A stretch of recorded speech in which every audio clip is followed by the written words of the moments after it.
What does it mean to be a Western yogi?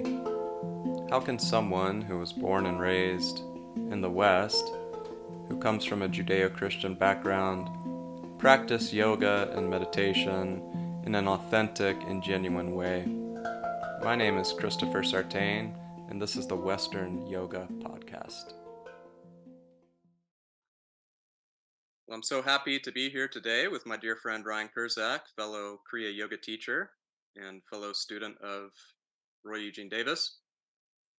And today we're going to discuss his journey as a Kriya yoga teacher. And of course, the theme of this podcast is Western yoga or Westernized yoga or yoga as it is practiced and taught in the West. Ryan is quite obviously a Westerner and lives in West Virginia, even. Yes. So we'll discuss his journey as a Kriya yoga teacher and some of the common sort of pitfalls that we all experience as Kriya yoga teachers, myself included, and how we can sort of avoid some of those common pitfalls as teachers in this tradition.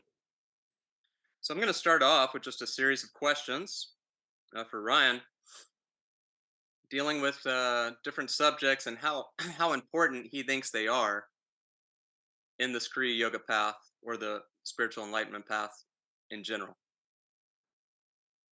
And so, Ryan, to start, um, how important is orthodoxy and dogma in the Kriya yoga path? Well, that's a very good question. um, so orthodoxy and dogma. I was not expecting that as the first one. Uh, I think that it's not super important. However, I do think that it is valuable at a certain stage. So in the beginning, um, we do need some guidelines to follow. And for people who are a little more erratic or are a little more kind of hard to get into the role of being more disciplined, it might be for them that some sort of dogma or orthodoxy could kind of help give them something to believe in enough so that they're able to continue on the path until they don't necessarily need that anymore and they can be a little more fluid, a little more alive with it. Okay, yeah, that makes sense to me. And when I refer to dogma, I'm referring to sort of this tendency within organizations, let's say, to adhere to a specific belief system or set of beliefs, which in time becomes a type of orthodoxy, Mm. especially within organizations, which I see as a bit problematic and certainly not the way we were taught, really, Right, um, right. to have rigid belief systems around all of this stuff. And that's why I asked that particular question. But yeah, I agree Well, that certainly in the beginning, structure can be very very important. right. Well, what makes it so hard, if you don't mind if I said one more thing about that?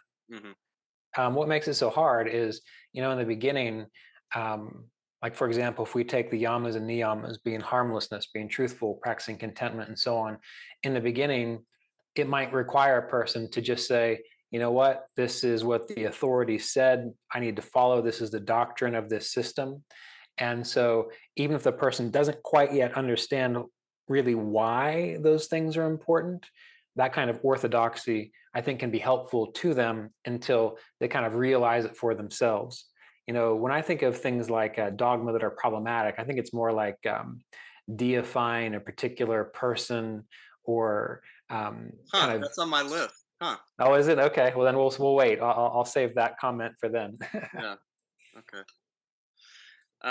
Well, let's go there. How important is it to deify and worship your spiritual teacher in the Kriya Yoga path?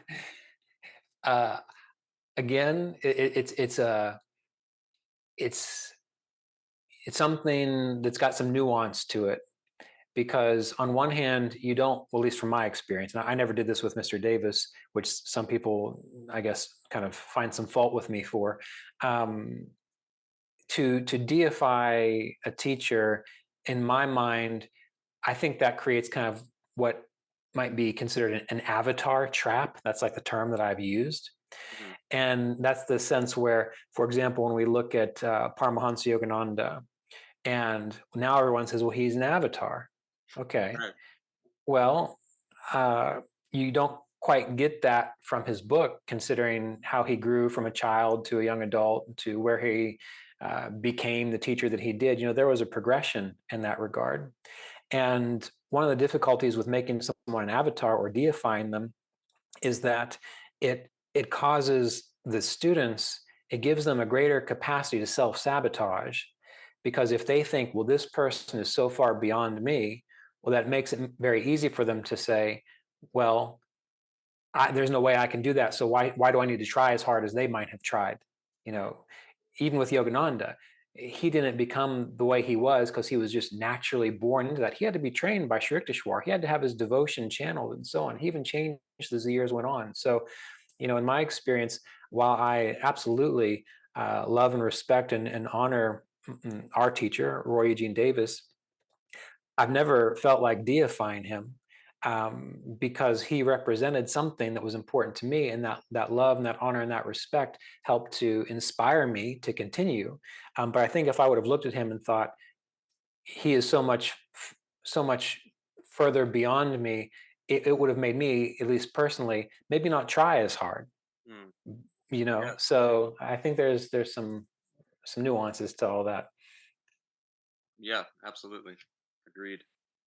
Um, how important are Machiavellian power plays within organizations in the Kriya Yoga path? um, Will that lead to enlightened states of consciousness? What was the last thing you said? Is that important for our enlightenment process? No, I don't think so. And again, that's the difficult thing about having an organization. And when you've got an organization, you definitely have personalities involved. And when personalities get involved, while there are a lot of well-meaning people, you never really know really deep down inside what someone's thinking. And this is one of the difficulties that I kind of have with organizations, is that what you just described, or the term you used, like that can really get in the way of a person's ability to know what they should be doing. And it can also get in the way of a person's faith and trust in the entire process. Because if you get caught up in an organizational situation, and like all organizations, there's some kind of human drama involved. Well, a lot of people will look at that and they'll say, well, I don't want to participate in that. And so then they fall away and they don't benefit from, the point of the organization, which is to support a teaching, a methodology, and a process that contributes to greater well-being. So no, I don't think those things are useful at all, really. Agreed. Um, how important is it to accumulate as many followers or disciples as humanly possible in the Kriya Yoga path? Well, that's a good question. These are just wonderful. I have to admit, I have never been this surprised by a series of questions before. So thank you for giving me a new experience here. Wonderful. Um, this kind of goes back to the idea of organizations and what makes it so difficult. Because on one level, if you have an organization, you do have to have people there to support it, and so having more people show up can be helpful in that regard. However, from my experience, when it comes down to teaching Kriya Yoga, the numbers aren't important. What's important is, are people showing up who are willing to pay attention and apply what they learn. And this is something that you probably have experienced, I'm sure. And I know Roy experienced, and I experienced when I had the opportunity to be in charge of a meditation center. Sometimes people would show up, and rather than thinking, great, I'm here to learn this process, the first thing that comes out of their mouth is, well, how many people come here? And Yeah. and my response was always in my mind. I never really said it out loud too much. Who cares how many people come here? Like, are you here to learn a particular way of practicing Kriya Yoga, or are you here just to have to participate in a community where there's lots of people? So when it comes to learning Kriya Yoga itself, I don't think large numbers really are that important. I think it's more of the quality work that's important. Absolutely. That leads into my next question. How important is it to fit in and feel a sense of belonging in the Kriya Yoga path? Um, I mean, I think it helps to have some similarities between people. It just tends to make things a little more harmonious. But ultimately, when we're participating in a spiritual path, what's important is, are we learning to meditate well?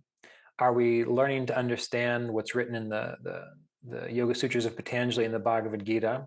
And if people are different, I think that that can be helpful because it will also teach us to be a little more broad-minded, to accept different viewpoints and to see that it's okay that we can learn and grow together, even if we have different tastes in how we dress or different tastes in how we live and what we find to be useful. I mean, even in yoga, there are people like Yogananda who are very devotional, who are very emotional, and they're like a powerhouse of this kind of like emotional energy. And then there are people like Roy Eugene Davis that we knew, and probably Sri Yukteswar, although I never met him, um, who they were just as devotional, but they were more austere. And they had the ability to understand the yoga process just as much as Yogananda, but it just wasn't as flamboyant. So I think having an ability to get along with different kinds of people, as long as you know that you're going in the same direction, that can be pretty helpful. Yeah, I agree. Community can be helpful for sure, as long Mhm. as it's not the priority. Like you were saying, that the people arrive, and the first thing they want to know is, where's the community? How is the community? How can I belong? How can I fit in here? Yeah. Rather than how can you help me wake up and evolve? Right. Um, let's see. How important is how important is it to go out of your way to prevent other teachers from stealing your students in the Kriya Yoga path? Okay, so how important is it to go out of your way to prevent other teachers from stealing your students in the Kriya Yoga path, correct? Mhm. Right. I guess it depends on if they're nefarious and manipulative teachers, then you might want to prevent them from stealing your students. Good call. That's a good point. Yeah. So, but the way I look at it is that eh, many of the teachers that I have met, they're very different in regards to maybe how they've interpreted certain things or what they find to be more important. And um, my sense has always been that a student should find a teacher that is able to help them the most, and they should find a teacher that they're able to develop the best authentic rapport with. And so, for example, if we did a retreat together, and people from different like your mailing list or maybe my mailing list showed up, and they listened to you talk, and they thought, well, Ryan's great and all, but something about Chris, there's just a way he presents it that I think I understand a little bit better. In my The mind, likelihood of that occurring is somewhere around 0%. no, I don't know But about we'll that. use it. We'll use it for the purposes of the discussion. Yeah, you'd be surprised, but um, in my mind, I personally would want that student to go learn with you, because the ultimate goal is to keep the person inspired and to keep them learning about what is important on the Kriya Yoga path. So ultimately, you know, when you asked that question, that was something I had thought about recently, and then it popped up in my mind. Well, it is important, I think, to try to you know be clear that you don't want your students to get involved with other folks who just want to kind of manipulate them or take advantage of them. You don't want that to happen to your friends. You don't want that to happen to your family. And I don't know how often that happens. I've never really seen that happen. But I think that is an important reason to possibly try to keep that from happening. But otherwise, I think that just with the difference in variety of approaches and presentations, it, I personally feel that a student should go where they feel they belong, and I think that's the most important thing. For sure. Yeah, Yeah. agreed. Um, how important is it for someone to touch your forehead for 30 seconds in the Kriya yoga You're talking process? about like the Kriya initiation. Yeah. Um, well, this is a little bit longer response, and it comes from watching and observing people who go through initiations and people who apply the Kriya techniques. And what I have observed is that people who tend to look for that special initiation experience, um, but they don't actually practice what they learn, the person who knows how to meditate, the person who has committed themselves to meditating, to studying, and to living a yogic lifestyle, those people tend to make the greatest progress versus someone who might have gotten initiation from the greatest yogi in the world. And I've seen this happen so many times, such that when I teach Kriya Yoga to people, sometimes they don't participate in an initiation until a year or two after they've learned many of the procedures. But what's interesting about that is those people who have spent that amount of time, a year or 2 years, really trying to figure it out, really, really learning how to meditate well, when they actually get to the initiation, it's like it impacts them in a more profound way. So, given the option of just getting initiation from who you might think is the holiest of holies, or actually doing the work, I think doing the work is more important.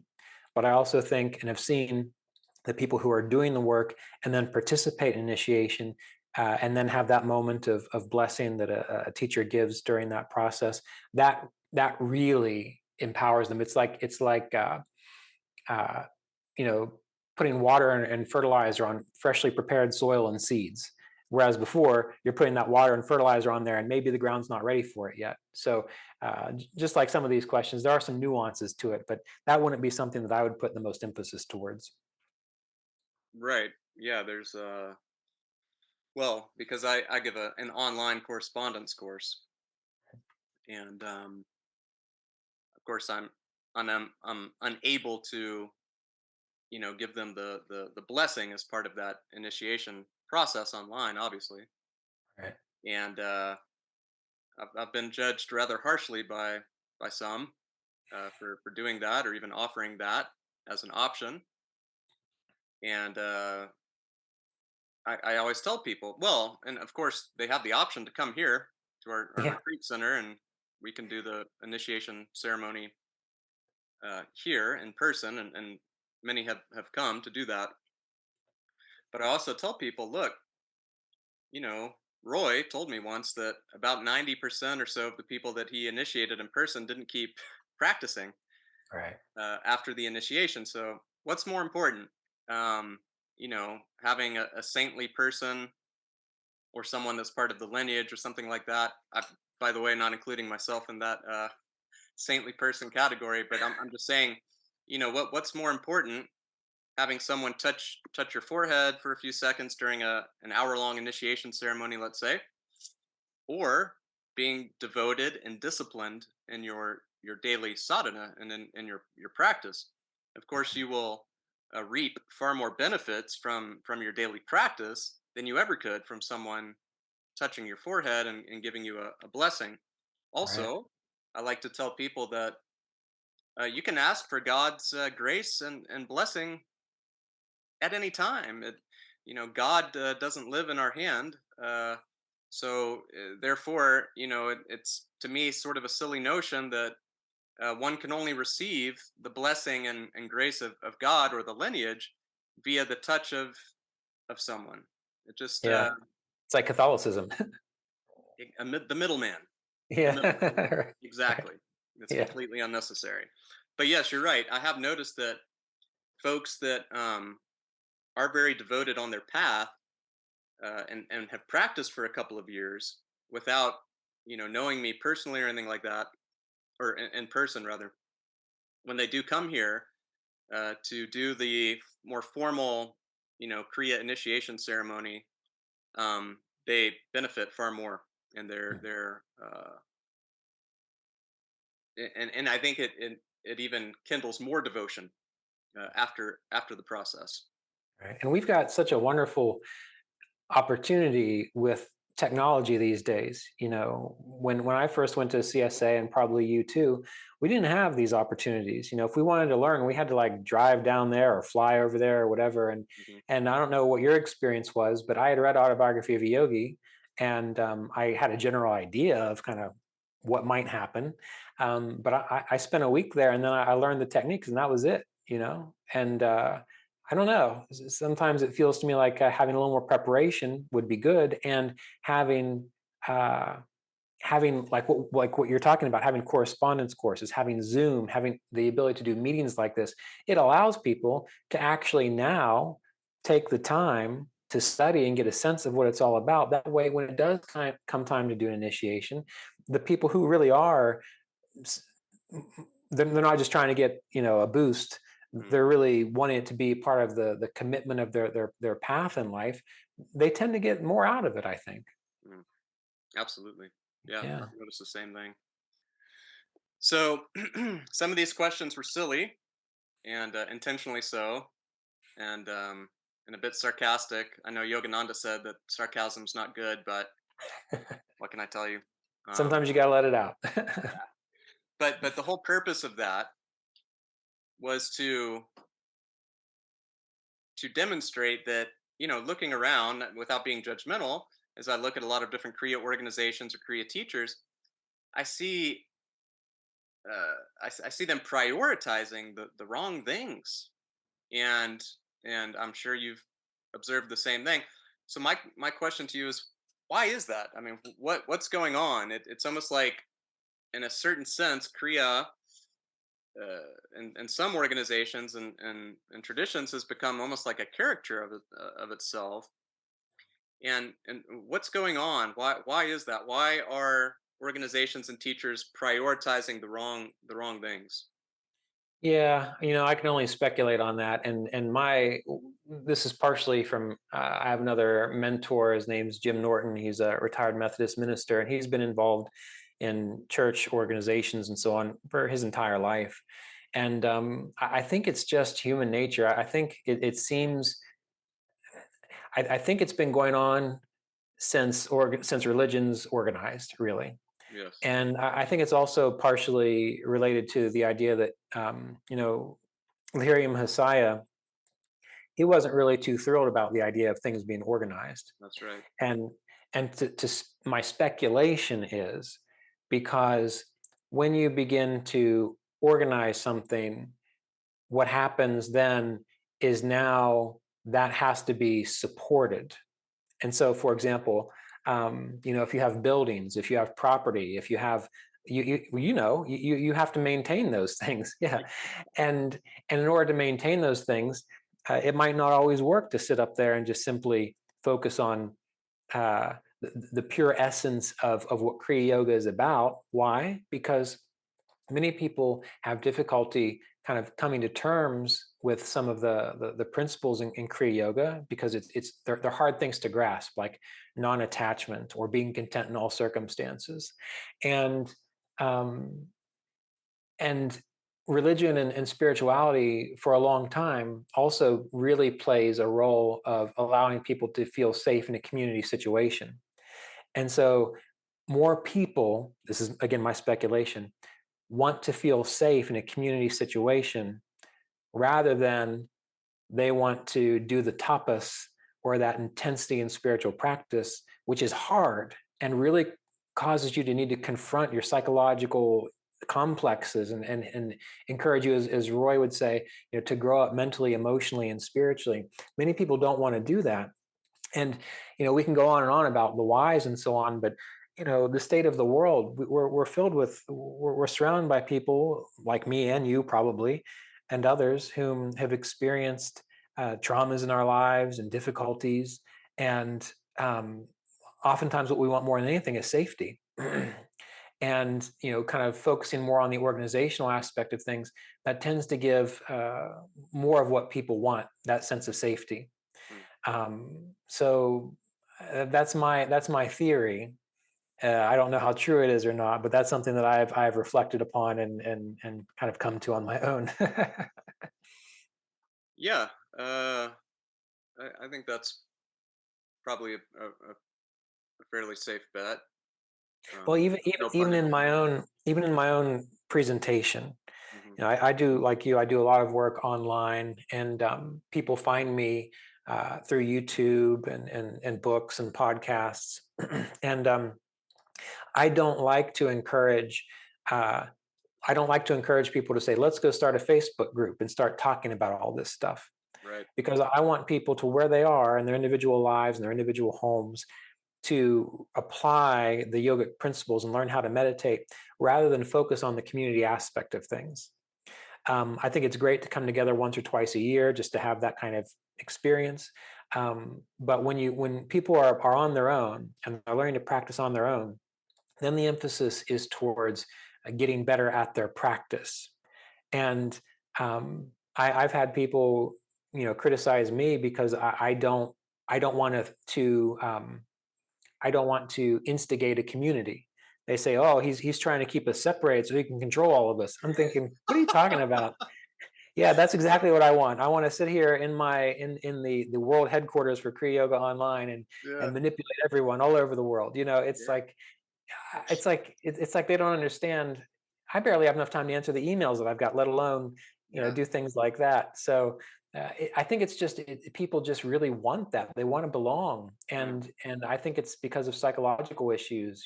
What happened when they were children, what Right. happened in their own community, and it's hard to see beyond that, really.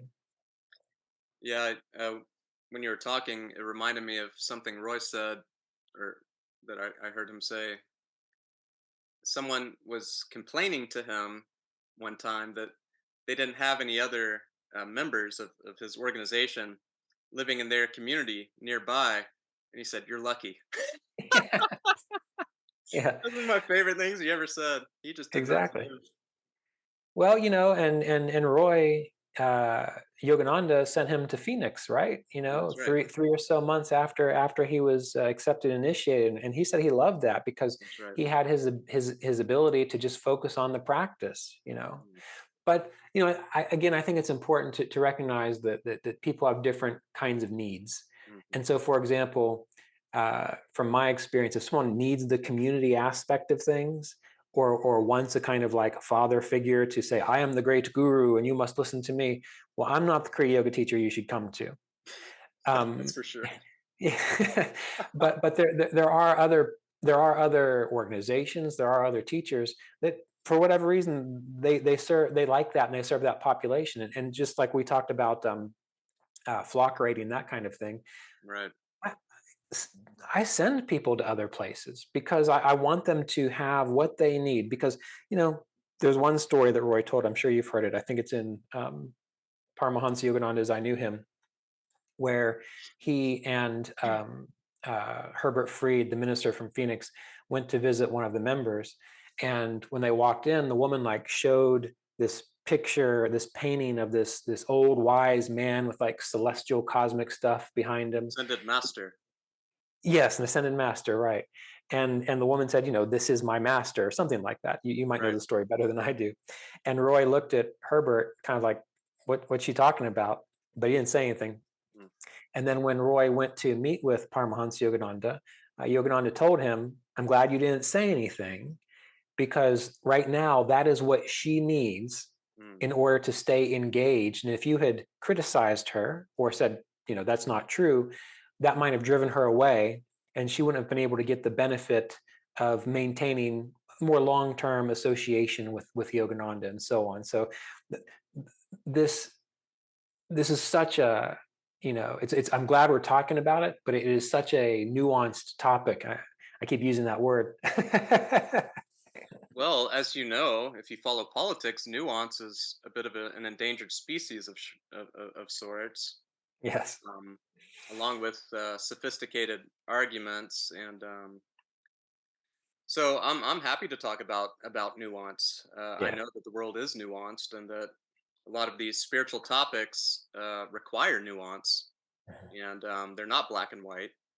And so I'm happy to discuss all these things with you. Go ahead. Yeah, remember what you're going to say.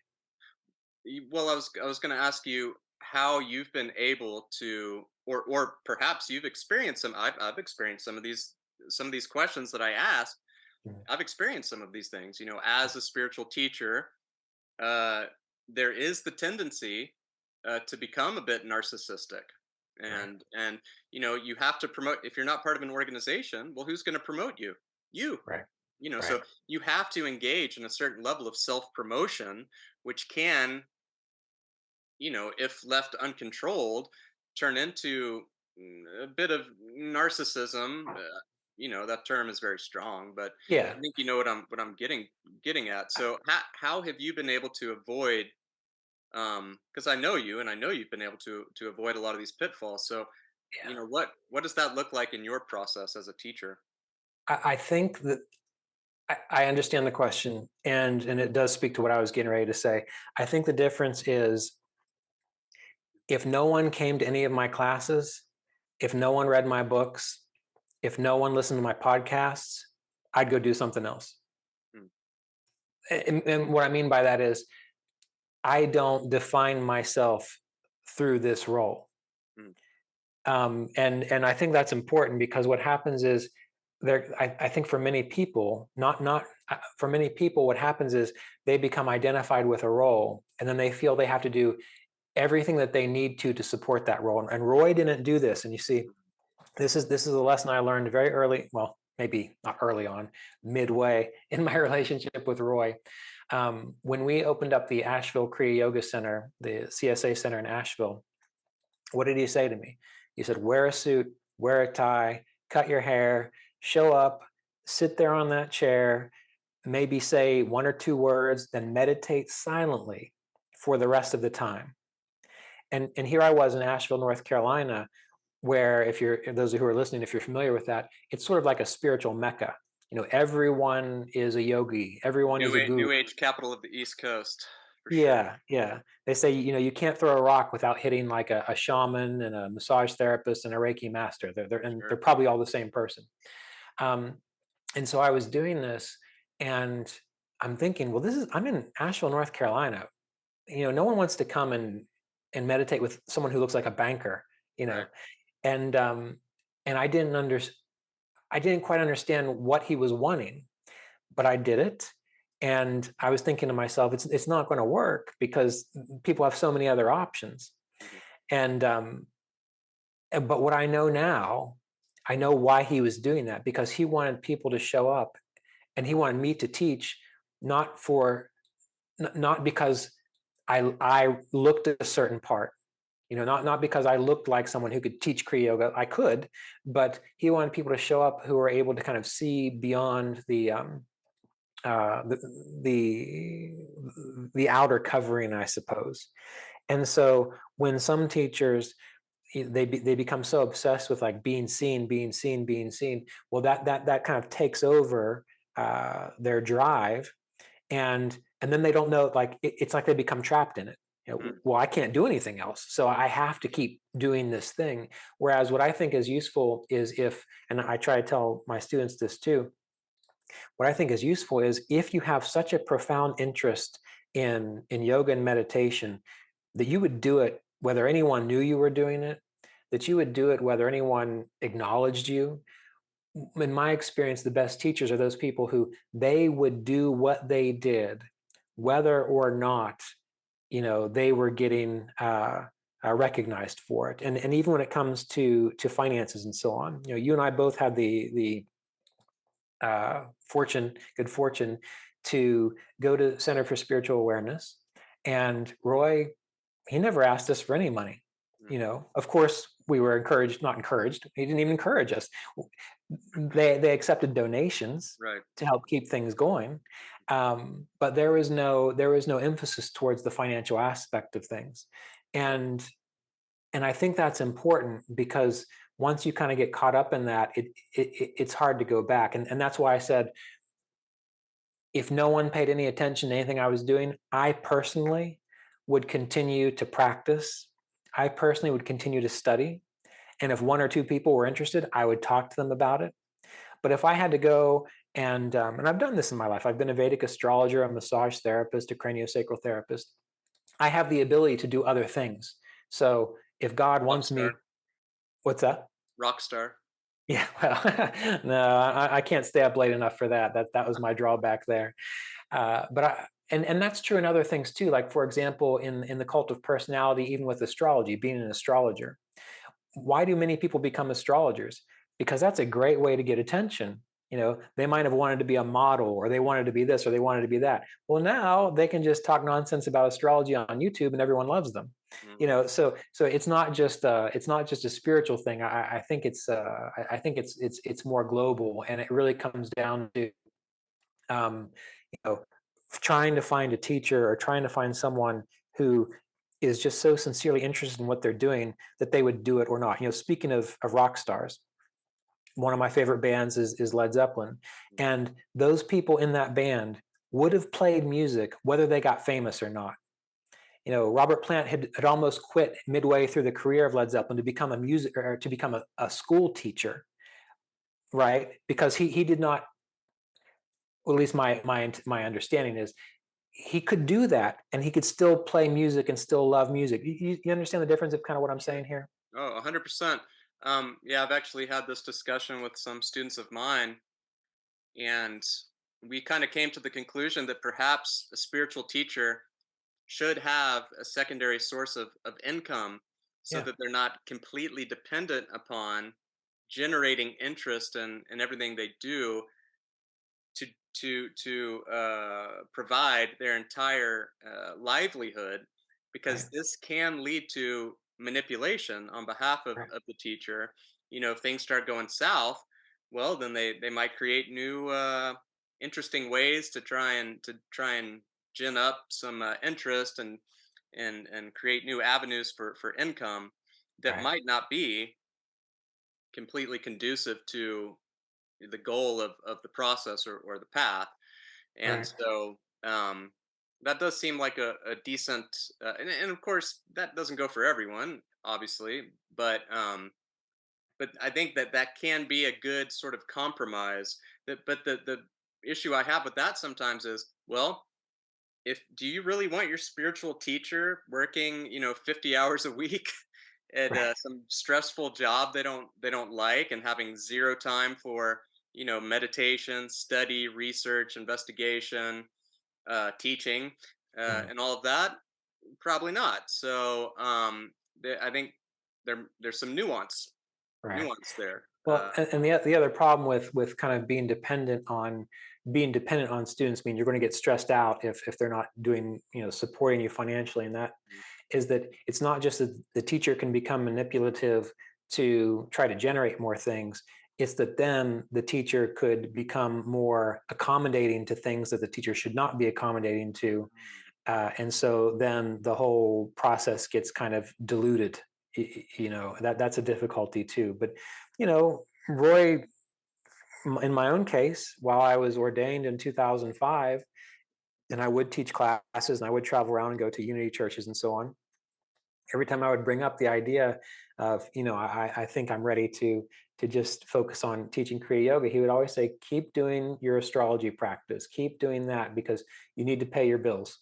That way you're able to pay your bills, and then you can do these other things without having to worry about, like you said, having to need those things to generate income. I think it's great when support does show up, but um, like you were just discussing, if a teacher has their own um, if a teacher has their own support, well then they can teach purely. It's like Hmm. Lahiri Messiah, working at I think he was a clerk at the railroad, or at the military. Well, working there and even tutoring students, that allowed him to meet with students at night or at other times. And again, he did not have to worry about, all he had to worry about was, are they practicing well? And in my mind, I think that is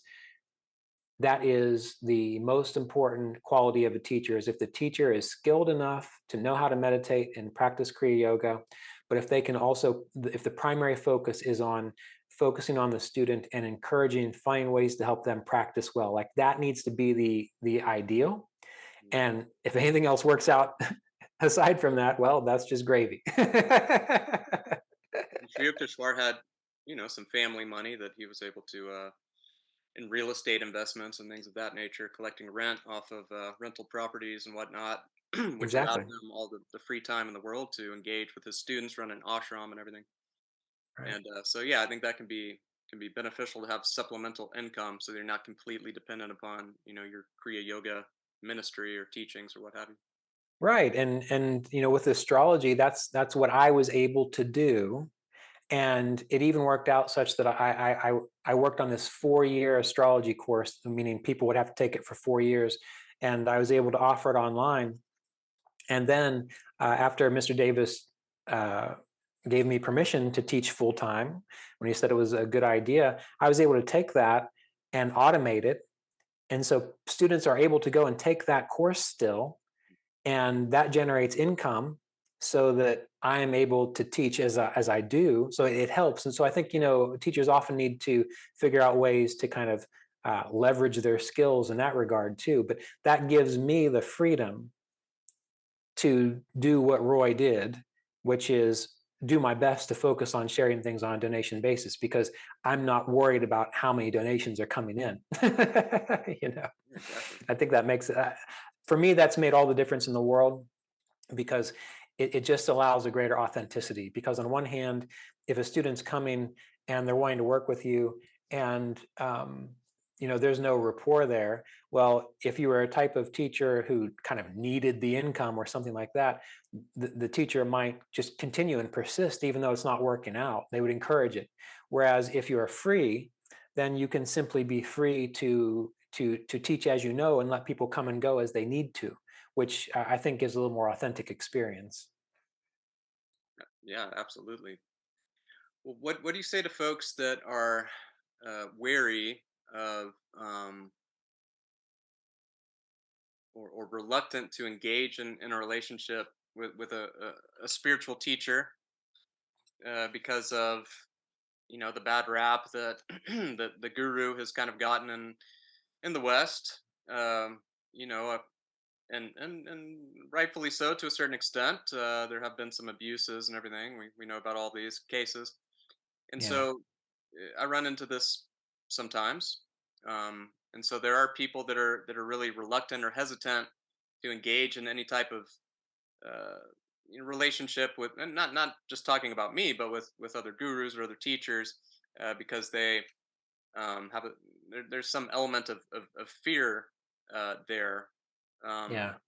how I think how that's how is that changing, or how do you see that evolving here in the West or in the United States, let's say? Yeah, that's a good question. And really, I think it's good to be wary. I mean, I think more people should be warier Mhm. in general. And that's and what I think is good for a student to do is if they find someone that they're able to, read their books or attend a workshop or watch a video or something, and if they have a sense that I could learn from this person, what they need to do is just explore. All right, let's keep listening, let's keep exploring, and there might come a time where they've spent 2 to 3 years, and I think you should take time to figure out who you want your teacher to be, because it's like anything else. I mean, do you marry the first person that you see? Do you become friends with someone just because they come up and say, "Hey, I'm your friend"? You don't just say, "Well, I'm your guru," and so then everyone agrees. I think that observing those individuals that you think you might be able to learn from, and then, like you would treat any other relationship, explore that and see what happens, and always keep your keep your radar up. It's like when I make friends, I'm fairly open to meeting new people, but these days I give people about 1 or 2 years before I make a hard decision. Like, yes, this is my friend, because you don't know what they're going to do. You don't know what's going on in their mind. You don't know what might pop out at some strange point in time. But it seems that 2 years is a really good length of time. Mm, And in the same way, people that I've learned from, I've really only learned from Mr. Davis. mm, But there are other teachers whom I have read and some of whom I've met, and there are only a handful, maybe one or two others, that I can wholeheartedly recommend their teachings and their writings, because never did I read anything in their books or hear anything in their lectures that made me go, I don't know about that. So when it, when it comes to uh, kind of figuring those things out, I want to encourage people to be as absolutely sure as possible. And if they go, I don't know about that, or they don't feel that they can get behind or understand the principles that the teacher's trying to share, they should go find someone else. I don't mean to be an absolutist, but it's Right. like if I'm going to spend the rest of my life with someone, I want to make damn sure that 98% of the time we're going to be on the same page. you know. With the occasional wiggle room for disagreement. You know. Well, that's right, and that's, I think that's important. I don't know if Roy told you this or if you told me Roy said this, but it was something like uh, Roy said, if you believe or if you take 100% of what I say is true all the time, like No, you he might said, want to think yeah, about. it was me. Yeah, go He ahead. said, Say it. Tell the story. yeah, he said, if you agree with me 90, because I told him, and I was in a meeting with him, and I had disagreed with some little detail, and he didn't care. But he said, look, if you agree with me 90% of the time, that's great. If you agree with me 100% of the time, you probably need to see a shrink. Yeah, you tell it much better. Well, that's exactly true, and I think that needs to be true for your romantic relationships, your spiritual teacher relationships, your friendships, your musical relationships, all those things. There needs to be, like you said, room to have disagreements and to respect that, and to be able to say, you know what, you think something different here, so what? We're still friends. Yeah. Um, and I think if you can do that, things go really well. But you know, I do feel it's important, especially with the advent of the internet. That's what makes it difficult. Is now really anyone can get on YouTube. Look at me. Anyone can get on YouTube and they can say whatever they want. And if they've got enough if they've got enough tenacity or enough charisma, there's going to be a group of people who are going to say, "Oh yes, this is the next teacher of some sort." And that's not always true. And that's why I think we really need to get to know the person, read their books, see how they behave over the long period of time, and then decide, is this someone that I could see myself learning from? Do they represent what they teach? Do they model what they teach? And if they do, always trust your gut. That's the whole point of this. There's a wonderful book. It's called The Gift of Fear, and it's written by a fellow named Gavin De Becker. And this person is in charge of kind of like security for high profile people and so on. And the entire book is about trusting your gut. And then if human beings would trust their gut more rather than ignoring the red flags when they see them, oh well, you know, that surely that's not a problem. If they would trust their gut and go with it, yes, you might be a little lonelier than you usually are.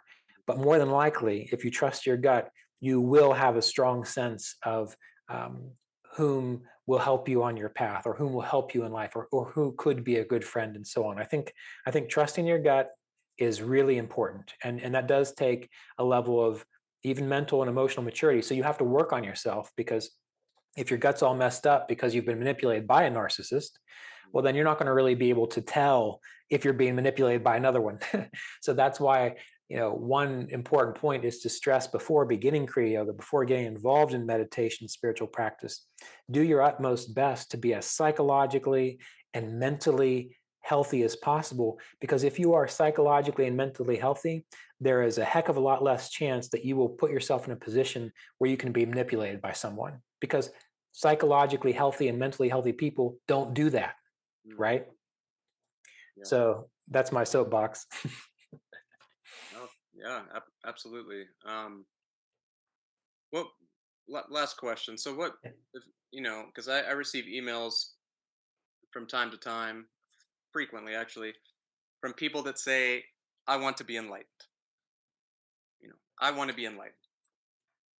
First of all, I studied Eastern religions in college, and I've read tons of books. I spent time with Mr. Davis, a lot of time, and around some other teachers and whatnot.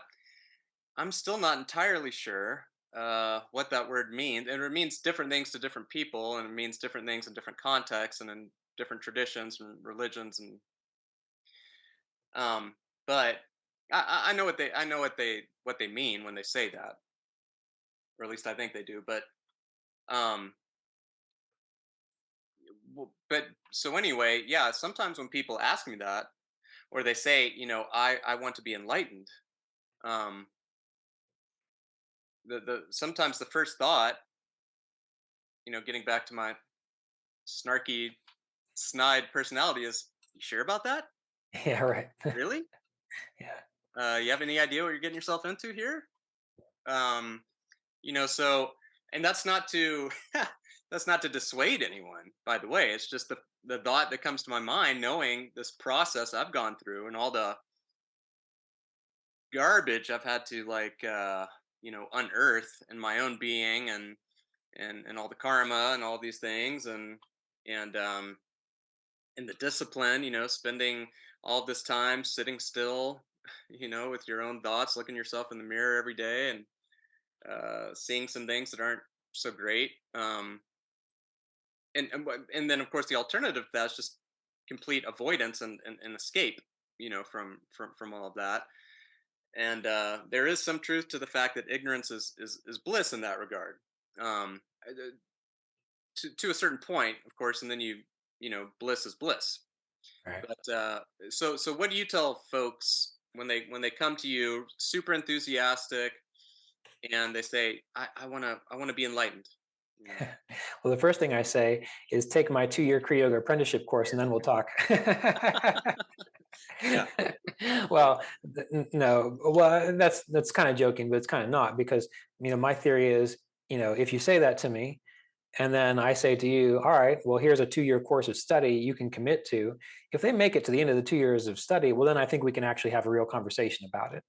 Mm. But you never really know what's on their mind, and so if I do have the ability to sit and talk with them, that is the first thing I might ask is, well, what do you mean by enlightened? Just like you were saying, like everyone has a different idea. Someone reads Autobiography of a Yogi, they think that's what it means to be enlightened.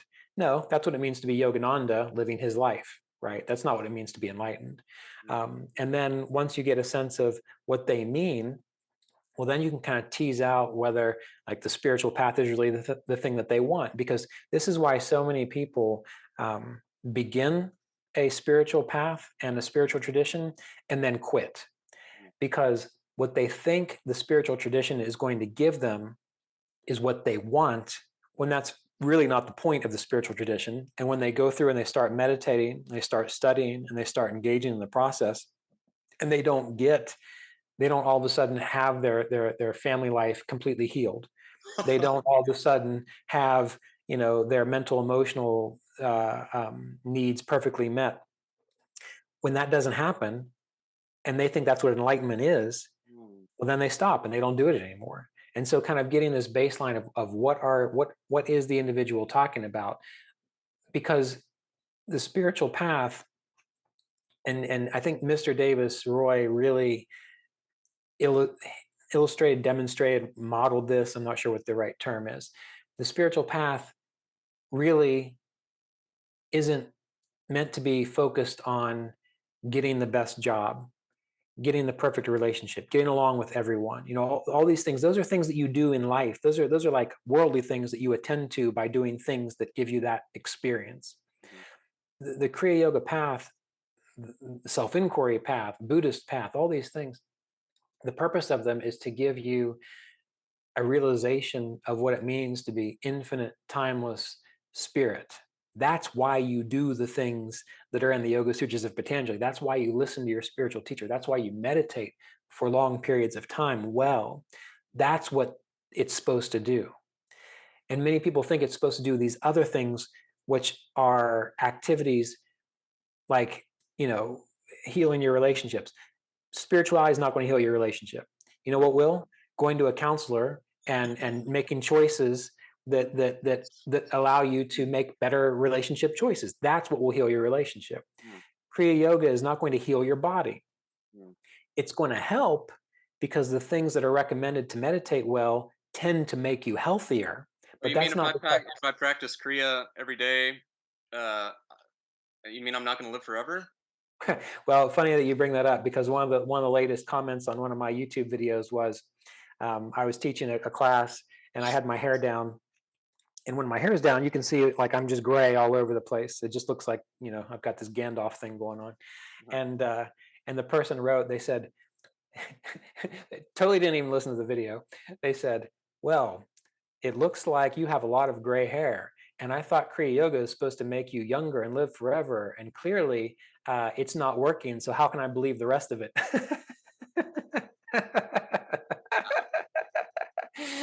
So, Yeah, because you know, we all know of some enlightened masters that have lived forever, right? right, right. Yeah, there's one down the street. I go see him every Wait, day. they all get sick and die. Wait a minute. Yeah, right. But I mean, that's another important point. Do you have a few minutes, or should we wrap it up? Oh yeah, please.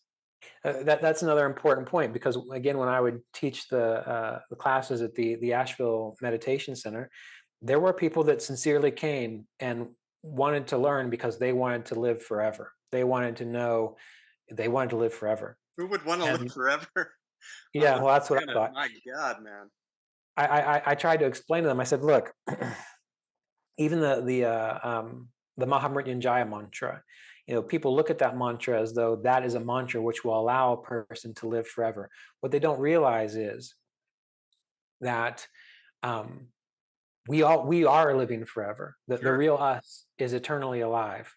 And the whole point of Kriya Yoga practice and the Gaya, or not Gayatri, the Mahamrityunjaya mantra and so on, is to give you the realization of what is the real you, which is eternal. So when we hear about yogis that live forever, they're just a metaphor or I guess metaphor might be the right word, for understanding and identifying with that aspect of ourselves which is eternal. And then through the meditation practice, when you realize that, you don't wonder, am I going to live forever? Because you've got a body that's going to come and it's going to go, just like every experience does. But you are that eternal presence, you realize it, and then you live forever. But it's not because you physically are living forever. It's the soul, the spirit, the pure conscious essence of you, which you recognize lives forever. And that's going back to like orthodoxy and dogma when we started. Sometimes people might need to believe in Babaji as living forever to keep them inspired, but hopefully they will grow and they will have meditative experiences. Will be like, oh, okay, so I'm not my body, which means it's okay if the body has its issues, and I know what I am. It's like they can use that orthodoxy or that dogma or the fantasy, the enthusiasm that comes early on, but they have to be open to growing into greater insights of what is possible.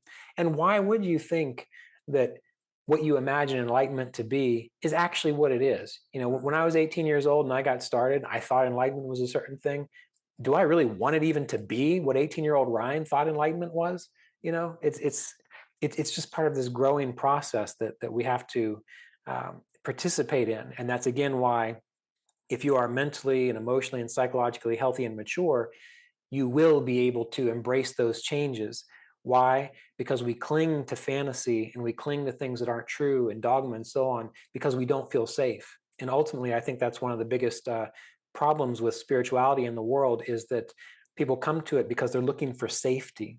Mm. And I think it's important that they find safety, but I think that's a bigger issue for society. That's not necessarily a spiritual issue. I mean, I could be wrong about that, but that's just a theory that I have. Well, what do you mean by safety in this context? Well, think about it. And if people, okay, think about why, or the people you have met who have gotten involved in spirituality or joined meditation groups or went to churches and these types of things. From my observation, it always seems like what they really want is to belong, Right. to feel safe, for people to appreciate them and to love them unconditionally, all things that are spiritual values. But why do they want that? Because they didn't get it as a kid, because society didn't give it to them. And so they're coming at it from a place of like the younger version of them is working through the adult body, and the younger version is trying to get needs met through, like I said, community and so on. And until that younger aspect of them has really been addressed and and made to feel safe on its own, they're never really going to feel safe deep down inside. Mm, And if society had changed, if parenting styles had changed, if we have an understanding of people psychologically, if all that changes so that we know how to support people so that they feel strong and safe and secure, then they won't need to feel like they have to belong to things, mm, because they'll feel confident in themselves. And then they'll be able to actually engage meditation and spiritual practices, not because they're being driven by unresolved unconscious conflicts, but because they actually really want to know mm. what non-attachment is like, what purity is like, what pure awareness, pure consciousness is like. Does this make sense? Yeah, absolutely. Yeah, for sure. Yeah, I I agree, and but yeah, I think it's a bigger, it's a much larger issue, and I think it does have to do with how our society is organized, Yeah. um, and what we value as a society, and it's particularly here in the West, it's a very individual, sort of individualistic, every man for himself, survival of the fittest, laissez-faire, Right. capitalist sort of free for all, Mhm. and that doesn't really support human needs, as Right. as we've come to find out. Um, y- yeah, I think, I just want to thank you for doing this interview, but also for being an inspiration for me. I've been going through kind of a crappy time, as you know, and I know you've had some not so great experiences. Life has kind of beat you up here and there, but I've noticed that, even if you get down for a little while, you keep bouncing back, and so I've been thinking a lot recently about resilience, Yes. and the importance of resilience and perseverance and endurance, because man, there are some times, and everybody goes through this, I guess, I assume, where you want to give up. Right. You just want to give up. You're like, yeah, I mean, all the spiritual work I've done, what the hell? I've spent like 20 years meditating, and still, when something catches me off guard or catches me by surprise, I react negatively. I suffer. What the hell? Right. I thought all this meditation practice was just supposed to solve all that, and as we come to find out, it doesn't. And life continues to happen, and you do continue to have your ups and downs. But one thing I've noticed is that it's sort of like an XY graph, axis. It's like, you have your ups and downs, but without meditation, you just kind of stay on that same plane. It's just ups and downs, ups and downs, ups and downs.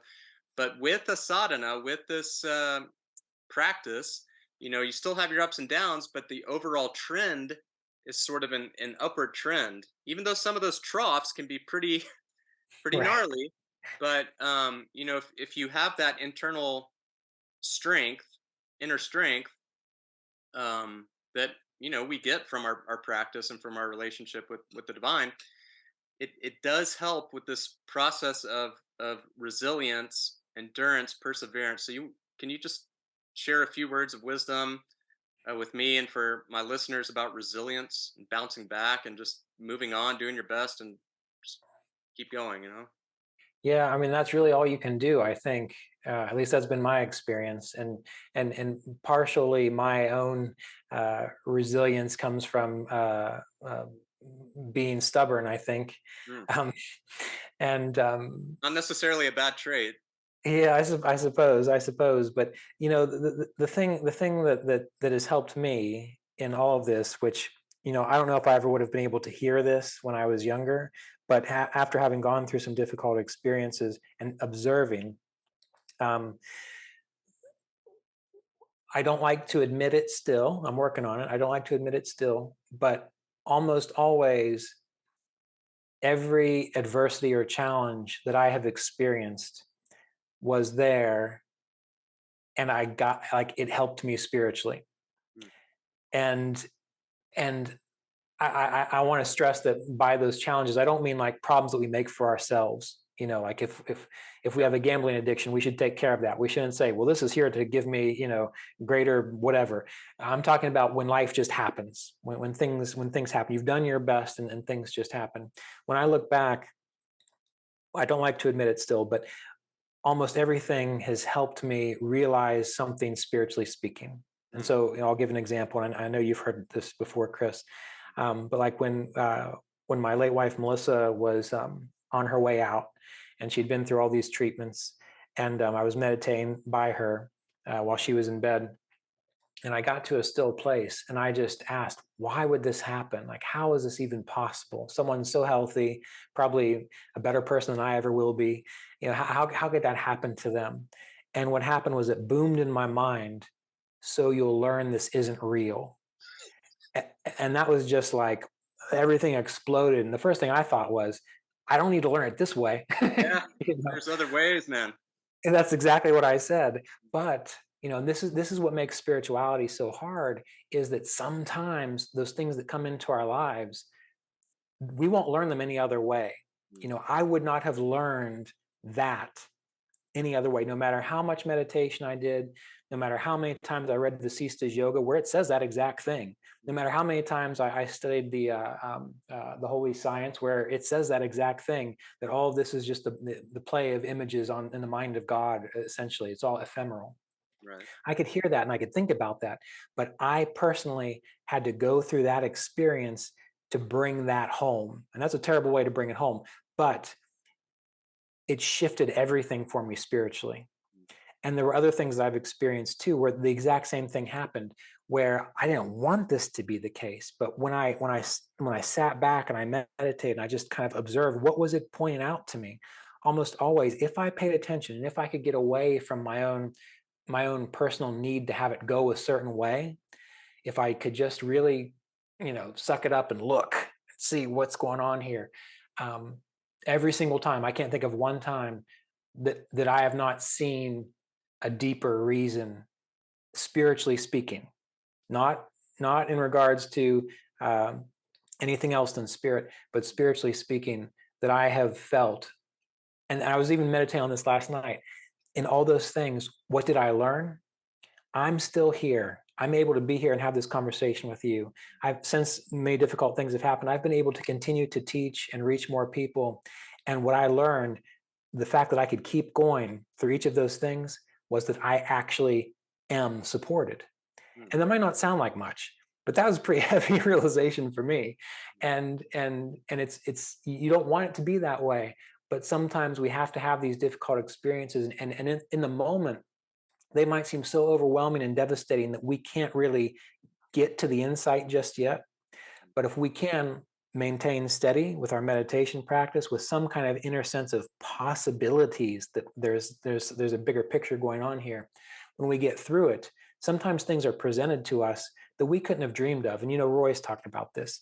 My life now is, I could never have dreamed of the situations that I am in, but every single one of those situations is beautiful, despite other problems that have happened. So that is what has allowed me to develop greater resilience, was to stay true to what I knew the path was all about. And I did have the support of Mr. Davis, and he would say things to me like, no matter what's going on, I can't do miracles for you, but remain centered in the self. And because I had 18 years of a relationship with him and I trusted him, I listened, and I didn't like it and I squirmed, but I said, just stay centered in the self. And for whatever that meant to me, as I made it through, I looked back and it gave me the ability to see, oh, yes, wow, that was no fun. But for whatever reason, I had to experience it and I was supported. And here I am, and I look around and I can't complain. I woke up this morning, so I'm still winning, right? So I don't know if that's what you were going for, but that's a general, that's what I would say about those things. Yeah, I'm waiting for some of those beautiful insights that you describe. I'm sure they're Well, coming at some point. Yeah, I kind of have a feeling they are, and what I would say to that end, because I don't. What frustrated me to no end, to hear kind of what I just said, other people said those kinds of things to me too, and it just drove me up a wall. I was like, people would say, "Well, if you don't know that it's a gift yet, you haven't made it to the end." and I'd be like, a gift. You know what? All kinds of foul language would come up in my mind. Uh-huh. Um, but what I would say is, if you can at least entertain that as a possibility, do that. But also give yourself absolute complete freedom to admit that what you're going through sucks.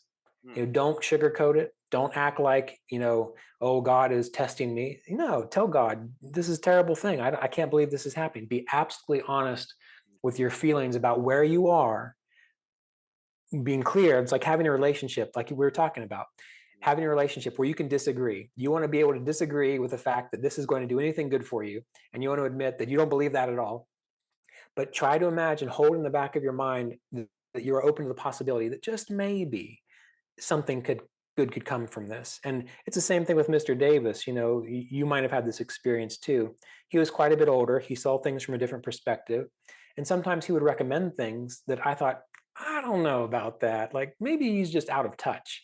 But then because I trusted him, I admitted I didn't agree, but I waited to see. Maybe he's right. And sure enough, most of the time he was.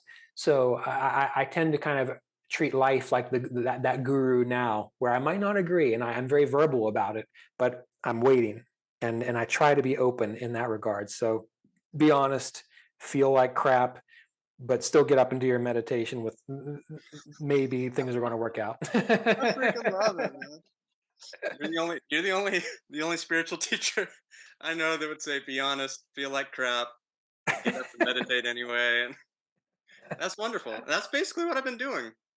Good, good. It's working. It's working out, you know. Um, but at any rate, thanks so Yeah. much for the inspiration, the Yeah, it constant was good being here. inspiration, and I really appreciate it. And hope to talk to you again soon. Yeah, we'll do it. It was wonderful. Thank you for having me.